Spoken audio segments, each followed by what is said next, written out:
to the power of one. The COVID-19 virus has changed our world. It has affected each and every one of us in different ways. Family members and friends has lost loved ones to the COVID-19 virus. Businesses and schools were forced to close their buildings. People began working from home. Daycares were impacted, as well as restaurants, theaters, gyms, casinos, and other establishments. Today, there is a little light at the end of the tunnel. The COVID-19 vaccine is available, and we are turning the corner of this horrible pandemic, which is right in our reach. Temple University Hospital ER Dr. Whitney Cabey will discuss the COVID-19 vaccine and why it is important for the African American community to get the vaccine. Welcome to the show, Dr. Cabey. What is the benefit of the COVID-19 vaccine? I think there are two primary benefits to the vaccine. The first, obviously, being to the individual who's being vaccinated, right? What we know so far is that people who get vaccinated don't get illness that is severe enough to cause hospitalization. We have pretty strong evidence to suggest that your risks of actually getting it at all are extraordinarily low, but we don't yet have full data on exactly how low transmission risk becomes, right? So that's still kind of the leading edge of what we need to figure out as a scientific community. But what we do know, that the main endpoint, the main thing that they were studying when they first rolled out these vaccine trials was whether anybody ended up needing to be hospitalized and whether anybody was getting really, really severe disease. And the answer to that is that in the population that didn't get the placebo injection, right, like the stuff that was not, actually containing the vaccine, if you got the real vaccine, you didn't end up having any risk for being hospitalized with coronavirus. So that's a really big deal, right? It would be really also amazing if we don't have any, transmission from person to person, even like from people who are asymptomatic. That would be also a really great thing for us to gain from this vaccine. But mostly what we need to make sure is that like less people are dying from it. And so that's the other part that's a benefit, which is kind of these are two are connected benefits, that when more people are vaccinated and have antibodies against the disease, then we get to herd immunity faster. And that's a concept that you may have heard about, where what we need to have happen in order for the disease not to pass so quickly from person to person to person is to have a nice population of people who, when the virus comes, up and approaches them, it doesn't move on to the next person. And there's only really two ways to achieve that herd immunity. One is for a lot of people to get really, to get sick and then potentially get really sick, or to get vaccinated, which prevents you from getting the bad complications, but still gives you the protection. And that's what we want. Okay. Now, with the virus, with the vaccine, is the virus actually in the vaccine that's being injected in the body? So the short answer is no. Okay. The longer answer is, depending on the vaccine that we're talking about, there's different parts of the components of the virus that your body may be seeing, but we're not actually injecting anyone with the full, vaccine in order to cause the immune response. You may be hearing something about something called mRNA, right? So those first two vaccines, the Pfizer vaccine and the Moderna, use a person's own process for making proteins and things like that inside the cell to copy certain pieces of the virus so that the body can then see those and make the antibodies that are necessary to fight off a real virus. So something to understand is that when you get any kind of virus, cold, flu, whatever, your body is acting in kind of two ways. It's a surveillance system, and it's kind of also like an army. So it's looking around to figure out, is there anything in here, in my bloodstream, in my nose, that kind of thing, that shouldn't be here? And when it identifies something, then it brings the whole cavalry to say, like, okay, get this guy out of here. And it not only attacks it for the time that you're, being exposed, it creates a memory of that so that the next time it sees something similar, that it's ready to attack and do it a lot faster. Okay. So when we do vaccination, what we're doing is harnessing the body's own power to fight infection to keep you from having to actually get the bad disease the first time, to make those antibodies, to make those surveillance guys that can see and then attack. So we're cutting through that process. We're like shortening it by a step, right? So instead of you actually having to get somebody sneeze on you, get you sick, make all those, those things that I was talking about, those are the antibodies. We're just cutting to the chase and getting to the antibodies. For some people with an actual natural, immune response, if they actually really get sick, you don't just get the sneezing and the body aches and things like that. You can go on to get the really severe complications, the pneumonias, the bloodstream infections, like the really bad kind of stuff like that. So what we don't want to have happen is for people's immune systems to take off on that bad track, right? So one thing that I like to tell the patients is when people tell me that they don't like to take their flu shot every year because it makes them sick. Well, getting very, very mild symptoms is better than getting a really severe version of the flu or the illness that we're trying to protect you against, right? It's the difference between, riding along the train tracks at a slow pace and having the brakes cut and going at, 150 miles an hour straight off the tracks, right? So that kind of thing can happen. And we don't really understand as physicians who is at risk. We don't completely understand who is at risk for getting those really, really severe complications versus not. Now, we have some suspicions, right? We know that if you've got other pre-existing illnesses, you're older, things like that.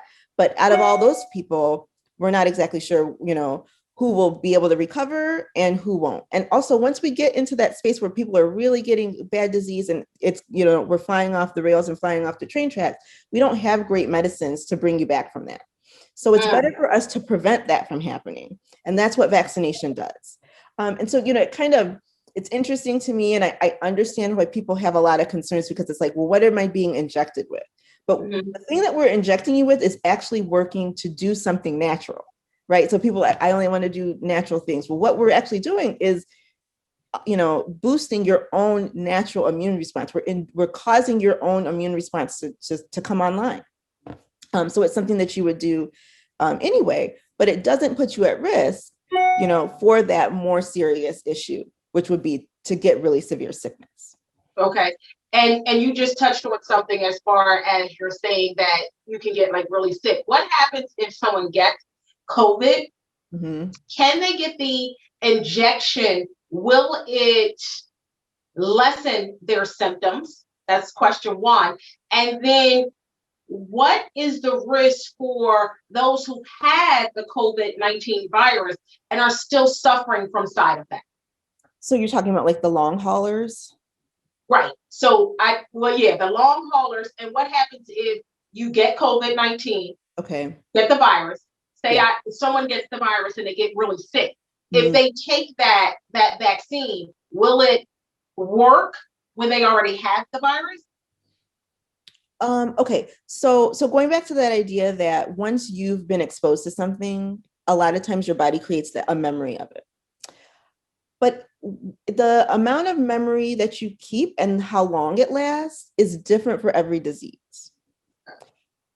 That's also an area of, that's not totally understood. We understand a lot about the immune system, but there's still a lot about our bodies, that we don't completely know and understand. And so but that's the reason that, for example, we have to do there's a couple of reasons, but the flu shot is something that you have to get every year, right? Because all of the flu viruses are a little bit different. And also we don't keep a long-term immunity to the flu. Okay. So we need essentially like a booster to help us every time. And so similarly, we don't really know exactly at this point how long immunity to COVID-19 lasts. So if you've gotten it, we know probably at least for the next 3 months that you're pretty well protected.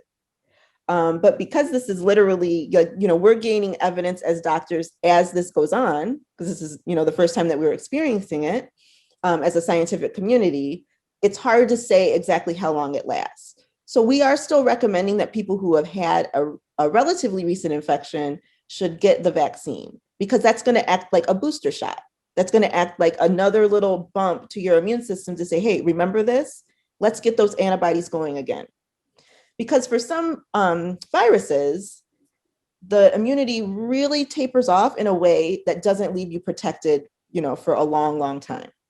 We have other diseases where once you've seen it and you've seen it one time, you're really, after you get your immune system revved up, you don't need those shots again.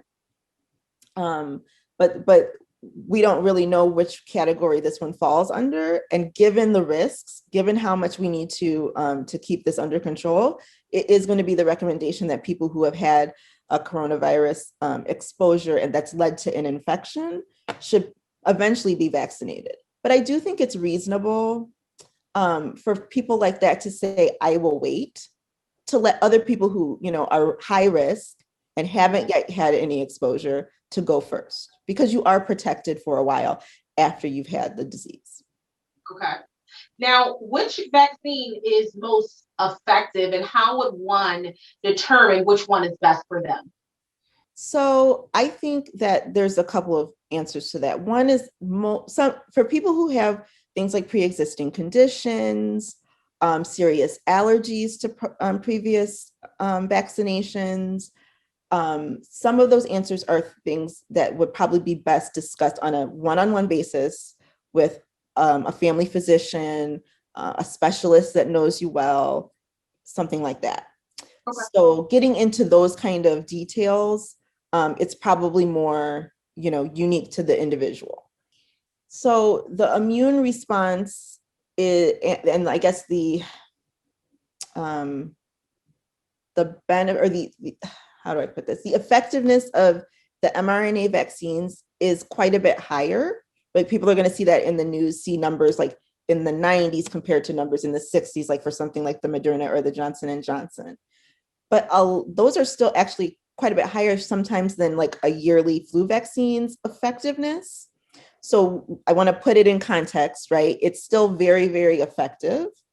And then again, with this idea that one of our goals is not just our individual protection, but the benefit to the whole community, which also, turns around to benefit you individually, because if it can't pass from person to person, even if you didn't really get a great immune response to it, that's still going to keep you hopefully from having to get it, because it's not spreading so fast in the community. We're all still benefiting.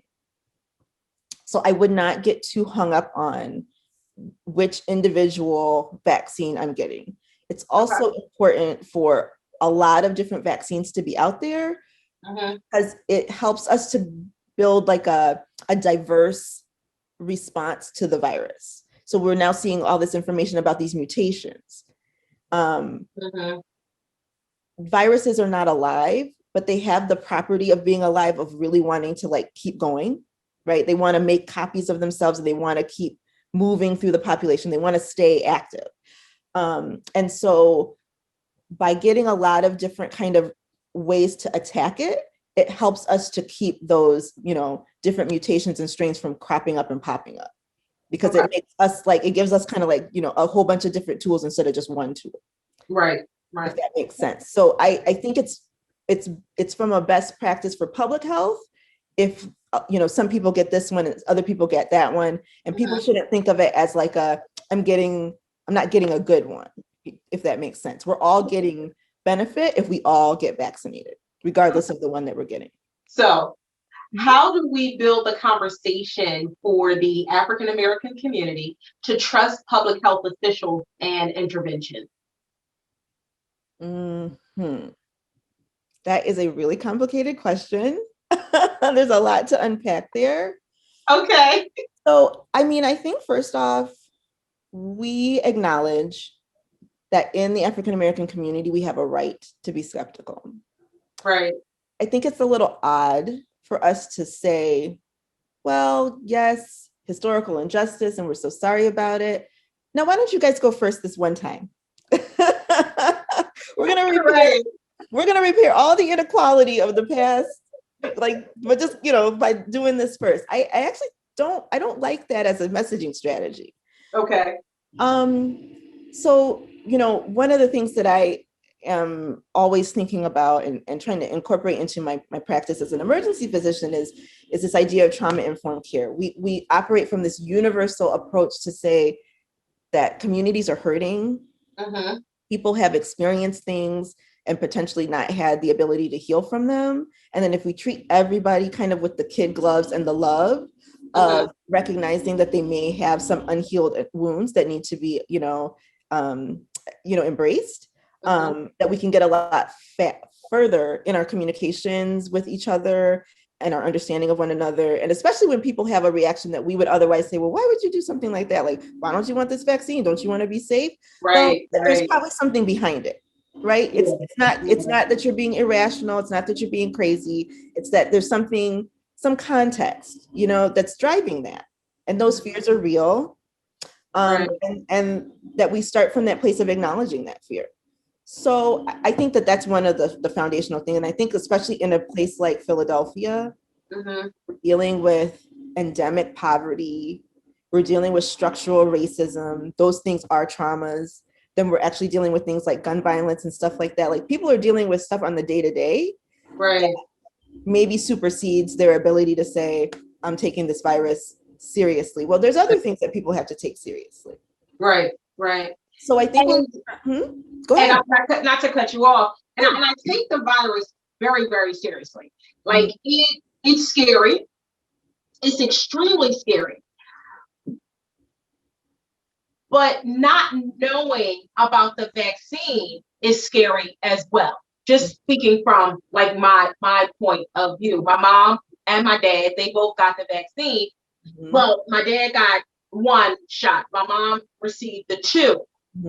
And the second one that she received, like the second day, she was a little fatigued, and she did vomit twice. So I'm like, she's like, oh, it's mild, it's okay. So for me, in my mind, like you said, you might have mild symptoms, but it's not, you just don't want to get sick. Right. Period, point blank. So how do you speak to the Melany? You know what I mean? No, I don't want the major COVID. And no, I don't want the mild COVID, but I want to be safe. Got you. So that's why I've been trying. I mean, it's a complicated concept. And I think it goes against the idea, like, if I give you something as a doctor, or as a healthcare professional, usually I'm giving you something to make you feel better. Right. So this idea that I'm going to give you something that's supposed to help you, but the thing that's supposed to help you is actually going to make you feel something. I am trying to help people understand that all we're really doing is activating your immune system. So, and we're not able to control the part to say, like, we just want the antibodies and we don't want to give you a little fever. We just want the antibodies, but we're not going to make your nose run. So I was like your mom, my shot 1, it was no big deal. Shot 2, I started to get kind of a little bit achy. But my mind as a physician, understanding all those things that I led up to, talking to you about, I actually started to think, well, what if I don't feel anything? Because I would be more nervous, because it's like, well, did this work? Am I in the responder group? Okay. I was actually more reassured, because like, once I started to feel those little aches and pains, I was like, okay, this is working. My immune system is catching on.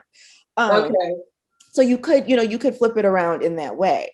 And again, with that idea that, like, okay, if my immune system is awake and alert to this thing, and it's only gonna give me this little minor thing, I do not want anything that would be serious in the way, like you said, like that the actual virus would expose me to. And again, you're not being injected with the virus itself. So, so I do think that there's a component about that is just that kind of basic education. And again, in the acknowledgement space, this is not something that we didn't know. I mean, this anti-vaxxer movement, we've had awareness and really not been able to kind of like, find effective strategies to message around it. So, we know that we've got work to do. And we also know that people have been very hesitant to get their flu shots year on year. So it's not realistic, in my opinion, to just come out and say, well, we all have to do this. right? We Mhm. can start from the place of acknowledging and understanding that something about being injected with something feels very, very scary. It feels Mhm. very scary to a lot of people, regardless of race.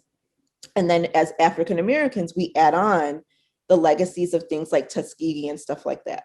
But Mhm. what really bothers me for someone who works a lot and thinks a lot about health equity, this is not the same thing as Tuskegee, right? Like the full science, the whole world has been completely aware of every component of this research. Yeah. And the level of scrutiny that's gone on, that these scientists have been under, it Mhm. would be, I just cannot imagine a scenario where they'd be able to sneak in something Right. to the process that would be you know what I mean, that would be inappropriate. Right. And then Right. also like these big batches, they just show up. When people went to the Leah Center, there were Mhm. people of all ages, races, shapes, sizes standing in that Yeah. line. There'd be no way for them to distinguish, right? Because the vials, actually, it's not just like one per person. They're drawing up multiple doses out of each vial. So to try to figure out, oh, that's an African American over there, let me give them the one that's got the microchip. Right. We can't, Right. Right. we Right. literally can't do that. So it really bothers me from an equity standpoint that now the historic injustice is being used in this disinformation space Mhm. to turn us against something, right? Like the fear is real, but now it's Right. being applied in a way that actually is going to keep us from being safer. And that's something that we should be suspicious about too, because in this particular instance, we've got a lot of Black people who actually were on the teams. You have Mhm. Black health Yeah. messengers like me who are out here saying, this is something that I've done. Like I have actually physically had this in my body as well. Mhm. So, there's a little bit of like a false equivalence, where I feel like it's kind of being weaponized against us because now we're going to be hurt through that Mhm. process. It's like an injustice on an injustice for, and racism is coming into the space in a different way that really kind of bothers me. Um, and it worries me because, we need this protection. Yeah. We're not, we're so much more highly vulnerable.